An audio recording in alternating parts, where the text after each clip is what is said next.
Quick context, this was recorded March 28th and 29th, so a couple of weeks ago at my live event, saasopen.com. We had 1,000 software CEOs there. If you missed it, we hope to see you at the next one, September 5th and 6th in New York City, saasopen.com. But for now, let's jump into the recording.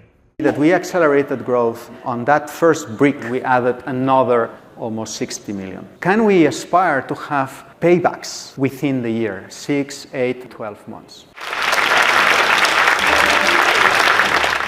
Hey folks, if we haven't met yet, my name is Nathan Latka. I launched and sold my first software company back in 2015 and went on to write a book about it, which you guys made a Wall Street Journal bestseller, purchasing over 30,000 copies. Thank you so much for that. After the book, I launched this show and went on to create founderpath.com. I raised a large fund to do non-dilutive deals with B2B software founders. So far, we've invested in over 400 software founders, totaling $150 million. Here in 2024, we're doing 3 to 4 new deals per week. So if you're looking for capital and don't want to give up equity, go sign up at founderpath.com for free to get your offer. All right, let's jump into the interview. Hello, everyone. Good afternoon, and thank you for being here. I'm fortunate in my position. I have the opportunity to talk to many leaders, other CEOs, other founders, other departmental leaders, and the question that is in everybody's minds nowadays, especially nowadays, is how can I help my company grow more efficiently? So in the next 20 minutes, I wanted to share with you our past, how we got to where we are, let's say there's 2 chapters to this, up to 125,000 customers globally. More importantly, I also want to talk to you about how we are focusing and thinking about growth and efficient growth in this 3rd chapter of the company that started in 2023. And in that sense, that is through what we call one funnel. I would like to also explain you the 5 specific steps that we've been taking since 2023 to implement that one funnel. Hopefully, with the idea that after this, you will take away some new insights and especially some actionable steps that might help you also grow your companies more efficiently in 2024 and beyond. Who knows Typeform? Okay, that's good. That's good. Thank you. Thank you for being users and customers of Typeform. For those who do not know Typeform, the company was founded in 2012 with the objective of helping companies ask important questions to their most valued audiences. So think of a marketer that wants to know the name, the surname, the email, the contact details of somebody. Think of the product manager that wants to ask important questions about the new feature or the new product that is available but needs to improve. These things are done through mainly surveys and quizzes and forms, via text, via video, via voice, that people embed in their web pages, in their emails. And all of that was there. But the thing that set Typeform apart was excellent respondent experience. We realized that if the respondent was having a new, fresh, and great experience responding those questions, our customer would benefit from more information, better information, higher completion rates, and so on. It's also a moment of truth where that company and each of those respondents get in touch, sometimes for the first time. So it's a moment where that company can stand out, right? And can feel different, can start connecting via brand, etc. The other pillar is our focus on making sure that we give our customer superpowers. Specifically, the first 2 of these were the engineering and the designer superpower. So without any coding or without any design knowledge, everybody can easily create amazing online interactions. So that's Typeform. And one of the key takeaways here in our growth story is how the product was different, was better, and the product itself helped grow a lot. David, our co-founder, shared with Nathan via podcast some revenue metrics. Here are for context. But what I wanted to talk about is these first two chapters that then will lead into the third chapter. The first two chapters is chapter 1, from inception in 2012 to 2018. In this chapter, the company achieved, let's say, the first level, the first step, the first brick, which is more or less around this 20 million. It took 6 years. And you can see that at the beginning, the slope of the curve is flatter, because it is never easy to start a company and to be successful. So kudos to all of you who are in these early stages. At some point, because the product was so good and purely because of the product, the growth started accelerating, right? And you can see that in 2016, 17. But eventually in 2018, the growth slowed down to that 31%. So that was the first moment in our time when we thought, okay, what got us here will not take us there. We have to rethink this. And that's what we did, right? So enter chapter 2. Because chapter 1 had been purely product-led growth, we thought, what are we gonna add in this chapter 2? And what we thought was, we have to accelerate with go-to-market. And in the next 4 years, so 2019 to 2022, you can see that we accelerated growth, and on that first brick, first 20 million, we added another 3 bricks, or almost 60 million. So let's talk about that a little bit more in detail. Okay, we need to accelerate growth. We need a second engine. That first plane was a small plane with one engine, the product, right? Now this plane becomes bigger. It already has 45,000 customers, but it needs another engine. Go-to-market is the engine. What we do is we go and take a look at our customer base. We realize one thing. Every customer creates forms. These forms are shared. There's 370 submissions on average per month, right? So 370 people per month, per customer, are exposed to the product, right? Also, customers are happy because the product is a good product. They talk about the product. So there's a viral growth, there's an organic growth. And the realization is customers bring customers. So as a company, we need one goal, right? One North Star. Total number of customers. So that's the one goal that we set ourselves for, let's say, starting in 2019. Now, the goal needs a strategy. How are we going to achieve that goal? I said already go to market, but what kind of options are there for us? So in terms of our strategy, there are 4 different criteria that we used to assess those options. The first one, if it can be something simple, better than complex. Back in the day, a lot of people talked about growth loops, right? So you had to invest in many different areas, and one flywheel would move a second flywheel. It was too complex for me. The second thing is it has to be scalable. I mean, we already have 45,000 customers. We should aspire to something that will bring tens of thousands, not hundreds or thousands.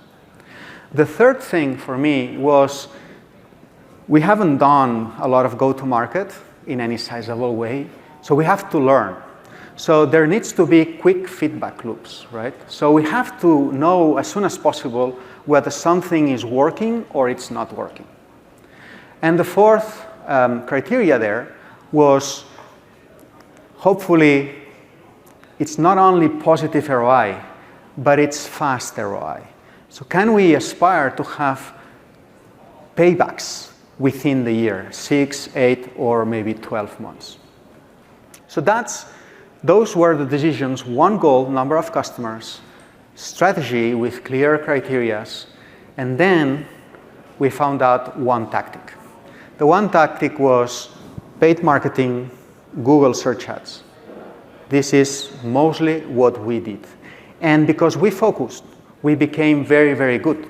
So our teams could learn very fast how to do that, how to improve it, how to optimize it over time, how to do automatic bidding, and we also, because we were focused on that, we also created very good partnerships, very good relationships with the partners that helped us achieve those results. So in these 4 years, we added these 3 additional bricks. We added 80,000 plus customers, and we added more than 300 submissions, 300 million submissions. But you might have recalled the previous slide when the last year, 22, we only grew 22%, and that was below our average. So second moment of recognition, what got us here will not take us there. Again, we went back to our customers, and this is early 2023, and we say, okay, we don't have 45,000, now we have 125,000. And taking a look at them, we saw that they were very, very different, right? So in company size, where they are from, how they use the product, what for, how much value they derive from this. The average of submissions per customer per month decreased to around 330. But we could see that that average that applies to all customers, there were some customers that got 125 or less per month. And then within those all customers, we had a target group that got almost 1,000, something in the north of 900. And within that target group, there's other subsegments, specifically mid-market companies that are actually using us at a bigger scale. They were buying the enterprise SKUs, and they were getting 15 to 22,000 submissions per month. So not all customers are the same. Some get more value from using Typeform, and we should focus on these customers. Again, we needed to shift from one goal being total number of customers to something else that would support a much more successful strategy. What we did was to shift to total number of submissions. So now we want to increase and we want to reach 1 billion, 2 billion, 3 billion submissions as fast and as soon as possible. And that allows us to think about those customers that derive the most value. In the end, the submission is a proxy for value, right? Because when you ask questions, the value is from the answers. So the more answers from more people, the more value you get. Another thing that happened is that we were decreasing our growth rate. We were focused on Google search ads. So what we did was the natural thing. Let's do more things, right? So let's add more channels and sources. Let's kick off a initially small sales team. Let's do actions after support, right? Let's start maybe conversations with potential resellers and tech partners.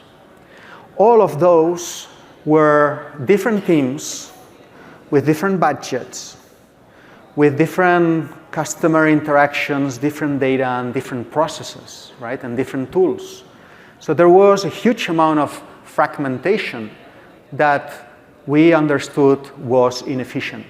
For instance, if a lead is discarded by the AE or the SDR because it's no longer sufficiently qualified, that lead might be lost. That lead might not go to the marketing team because these are two different teams. Right? Second, they are looking at their job, obviously. They want to optimize for their maximum, and that's a local maximum. That's not the Typeform or the customer maximum. So this is when we thought, okay, instead of having so many different teams and processes, and in the end, customer funnels, why don't we think about one funnel? It's one company, it's one goal, it's one funnel. So one funnel. The 5 steps to this. It's taken quite some time. I mean, in the end, when I look back, it's most of last year, right?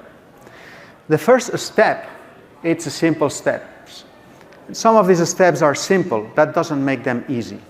But the first step is about going from fragmented teams and budgets to one team, one budget. From optimizing those local maximums to optimizing for the global maximum. What we did was hire a revenue leader, and we brought in all of the go-to-market revenue-related departments. So now marketing and sales and channel sales and customer care and customer success and even pricing and packaging are reporting to that one person.